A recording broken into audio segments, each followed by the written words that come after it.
Halo insan pendidikan, kembali lagi bergabung bersama saya Nimade Ayu Suryaningsih. Hari ini kita akan membahas mengenai pendidikan sebagai alat dalam perlawanan kekuasaan.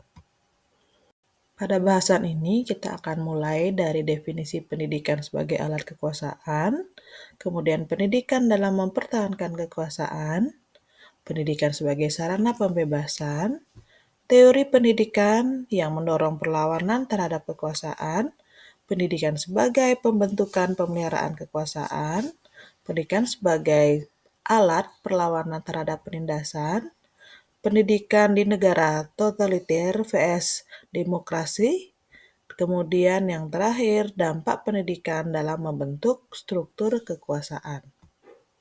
Di sini kita akan mulai dari definisi pendidikan sebagai alat kekuasaan. Kontrol ideologi. Pendidikan seringkali menjadi alat untuk mengontrol ideologi yang dominan dalam masyarakat.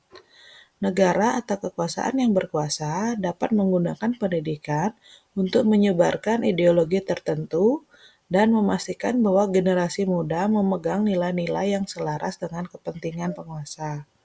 Yang kedua, sebagai pembentukan karakter. Di sini pendidikan membentuk karakter individu dan masyarakat, sering menekankan pada nilai yang diinginkan oleh penguasa.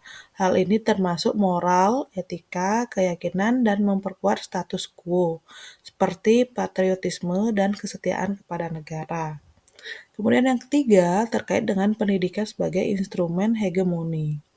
Di sini, menurut Antonio Gramsci, pendidikan adalah salah satu instrumen utama dalam menciptakan hegemoni budaya, yaitu penguasa dan dominasi suatu kelompok atas kelompok lain melalui penyebaran nilai dan normal yang diterima secara luas.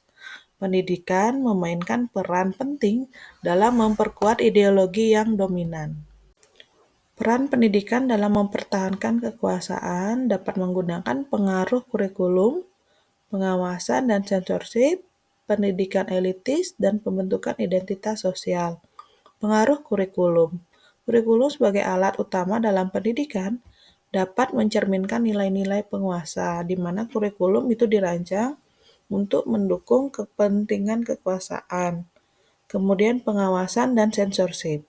Di sini pendidikan seringkali disertai dengan pengawasan yang ketat dan sensor terhadap materi yang dianggap subversif atau berbahaya bagi kekuasaan. Kemudian pendidikan elitis, di mana pendidikan seringkali digunakan untuk memperkuat ketidaksetaraan sosial. Pendidikan yang berkualitas tinggi seringkali hanya tersedia bagi mereka yang berada pada kelas sosial atas, sementara kelompok yang kurang mampu sering terpinggirkan. Hal ini menciptakan kesenjangan sosial yang lebih besar. Kemudian pembentukan identitas sosial, di mana pendidikan berperan dalam pembentukan identitas sosial individu maupun kelompok, baik dalam mendukung ataupun dalam menentang stereotip dan peran sosial yang ada. Melalui pendidikan, individu dapat dibentuk untuk memahami peran mereka dalam struktur sosial yang lebih besar. Pendidikan sebagai sarana pembebasan, kita bisa lihat di sini sebagai pendidikan kritis, pendidikan untuk perubahan sosial, kewarganegaraan aktif, dan pendidikan emansipatif. Untuk pendidikan sebagai alat pembentukan dan pemeliharaan kekuasaan, kita bisa lihat di sini dari peran kurikulum yang bias, kemudian pendidikan sebagai reproduksi kelas sosial, dan politik pendidikan.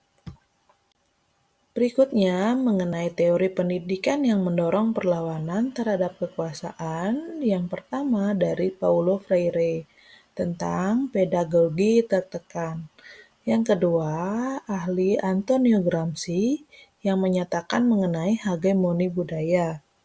Yang ketiga, Pierre Bourdieu dari reproduksi sosial. Ketiga teori ini berperan dalam pendidikan yang mendorong perlawanan terhadap kekuasaan. Terkait pendidikan sebagai alat perlawanan terhadap penindasan, ini dilihat dari kesadaran kritis dari masyarakat, kemudian peran pendidikan dalam membentuk pemberdayaan, serta peran pendidikan dalam melakukan suatu transformasi. Di sini kita akan mulai dari pendidikan di negara totaliter versus negara demokrasi.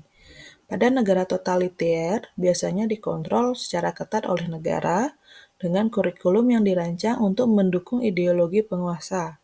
Pendidikan bertujuan menciptakan negara yang tunduk patuh pada kekuasaan. Kemudian versus negara demokrasi, meskipun masih dipengaruhi oleh politik, pendidikan negara demokratis cenderung lebih menekankan pada kebebasan berpendapat, pengembangan individu, dan penanaman nilai-nilai demokrasi.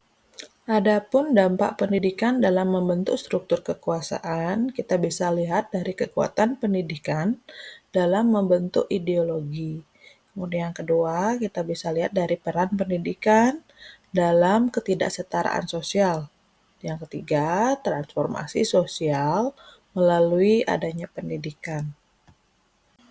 Sekian yang dapat saya sampaikan mengenai topik ini. Terima kasih.